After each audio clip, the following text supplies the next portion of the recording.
ഇന്ന് നമുക്ക് നോമ്പിൻ്റെ സ്പെഷ്യലായിട്ട് ബ്രെഡ് കൊണ്ട് ഷവർമ ഉണ്ടാക്കിയാലോ. ആദ്യം ഇതിൻ്റെ സൈഡ് വശമൊക്കെ കട്ട് ചെയ്തെടുക്കാം. ഇതുപോലെയാണ് കട്ട് ചെയ്തെടുക്കേണ്ടത്.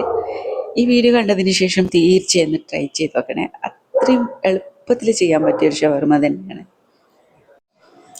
എല്ലാത്തിൻ്റെ സൈഡ് വശവും നമുക്ക് ഇതുപോലെ കട്ട് ചെയ്തെടുക്കാം. ഇനി ഇതിൻ്റെ സൈഡ് വശമൊക്കെ മിക്സിൻ്റെ ജാറിലിട്ടിട്ട് ഒന്ന് പൊടിച്ചെടുക്കാനുള്ളതാണ്. ഇത് നമുക്ക് ആവശ്യം വരും. ഇനി ഞാൻ ഇതിലേക്ക് എടുത്തതെന്ന് വെച്ചാൽ മൈദപ്പൊടിയാണ്. 3/4 കപ്പ് അളവിൽ മൈദപ്പൊടി എടുത്തതിന് ശേഷം ആവശ്യത്തിന് ഉപ്പ് ചേർത്ത് കൊടുത്ത് നന്നായി കലക്കിയെടുക്കാം. അധികം ലൂസ് ആവാതെ നോക്കണേ. അധികം ടൈറ്റും അധികം ലൂസും അല്ലാത്ത രൂപത്തിൽ നമുക്കിത് നന്നായിട്ടൊന്ന് മിക്സാക്കി എടുക്കാം.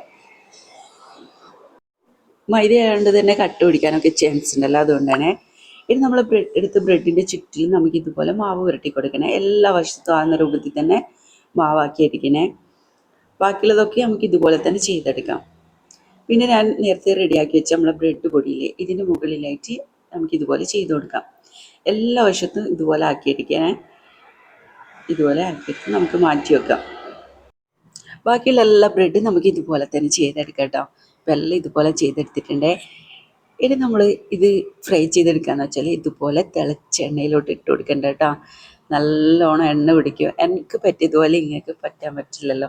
നമുക്ക് ഇതുപോലെ ഫ്രൈ ചെയ്തെടുക്കാം. ഒരു പാൻ വെച്ചതിന് ശേഷം 2 സ്പൂൺ ഓയിലോ നെയ്യോ ചേർത്തതിന് ശേഷം ഇതുപോലെ തിരിച്ചും മറിച്ചും സൈഡ് വശമൊക്കെ ആയിട്ട് നല്ലോണം ഫ്രൈ ചെയ്ത് ഇട്ടു കേട്ടോ. തിളച്ച എണ്ണയിലൊന്നും ഇട്ട് എണ്ണയൊക്കെ കുടിക്കും കേട്ടോ.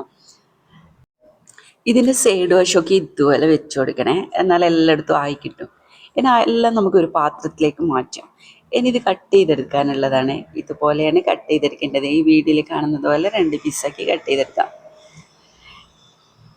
ഇത് നമുക്ക് വളരെ എളുപ്പത്തിൽ ഉണ്ടാക്കാൻ പറ്റിയ ഒരു നല്ലൊരു ഷവർമയാണ്. ഇതുപോലെ നമുക്ക് പോക്കറ്റ് ഷേപ്പിലേക്ക് ആയി കിട്ടും കേട്ടോ. ഇനി നമുക്ക് ഇതിലേക്കുള്ള മസാല റെഡിയാക്കി എടുക്കാം. മസാല എന്ന് വെച്ചാൽ വളരെ കുറഞ്ഞ മസാല മാത്രമേ ഞാൻ എടുത്തിട്ടുള്ളൂ. ഒരു ക്യാരറ്റാണ് ഇതുപോലെ ക്രഷ് ചെയ്തെടുത്തതും കുറച്ച് ക്യാബേജ് കൂടി നമുക്ക് ചേർത്ത് കൊടുക്കാം. ഇനി ഇത് നന്നായിട്ടൊന്ന് മിക്സാക്കി എടുക്കാനുള്ളത്. ഇനി ഇതിലേക്ക് നമ്മൾ ചിക്കൻ നല്ലോണം ഫ്രൈ ചെയ്തെടുത്തതാണ്. അതുകൂടി നമുക്കിതിലേക്ക് മിക്സാക്കി എടുക്കാം. ഇത് ഞാൻ വീട്ടിൽ തന്നെ ഉണ്ടാക്കിയ മയോണീസാണ്. ഇത് പെട്ടെന്ന് ഇപ്പം ഉണ്ടാക്കിയതാണ്. ഇത് കുറച്ച് സമയം നമ്മൾ ഫ്രിഡ്ജിൽ വെച്ചാൽ നല്ലോണം ആയി കിട്ടും. ഇപ്പോൾ വീഡിയോന് വേണ്ടിയിട്ട് ഞാൻ പെട്ടെന്ന് തന്നെ എടുത്തതാണ്. ഇനി ഇത് നന്നായിട്ട് മിക്സാക്കി എടുക്കാം. ഈ മയോണീസ് എങ്ങനെയാണെന്ന് വെച്ചാൽ ഞാനൊരു ദിവസം വീഡിയോ ചെയ്ത് കാണിച്ചു കേട്ടോ. വളരെ കുറഞ്ഞ സമയം മാത്രമേ ഉള്ളൂ, അതുകൊണ്ടാണ് ഇത് പെട്ടെന്ന് തന്നെ കാണിച്ചു തരുന്നത്. ഇനി ഓരോ ബ്രെഡ് പോക്കറ്റിലും നമുക്ക് ഇതുപോലെ ഫില്ല് ചെയ്ത് കൊടുക്കാം. കുട്ടികൾക്കും വലിയവർക്കും ഒക്കെ ഒരുപാട് ഇഷ്ടം വരുന്ന ഒരു ഐറ്റം തന്നെയാണ് ഇത് കേട്ടോ. അറിയാത്തവരാണെങ്കിൽ തീർച്ചയായും ഒന്ന് ട്രൈ ചെയ്ത് നോക്കിയോട്ടോ. എല്ലാം നമുക്ക് ഇതുപോലെ തന്നെ ചെയ്തെടുക്കാം കേട്ടോ. അങ്ങനെ നമ്മൾ അടിപൊളി ടേസ്റ്റുള്ള ഷവർമ റെഡിയായി. ഈ വീഡിയോ നിങ്ങൾക്ക് ഇഷ്ടമായെന്ന് ഞാൻ വിചാരിക്കുന്നു. ഇഷ്ടമായെങ്കിൽ ലൈക്ക് ചെയ്യാനും ഫോളോ ചെയ്യാനും ഷെയർ ചെയ്യാനൊന്നും മറക്കല്ലേ.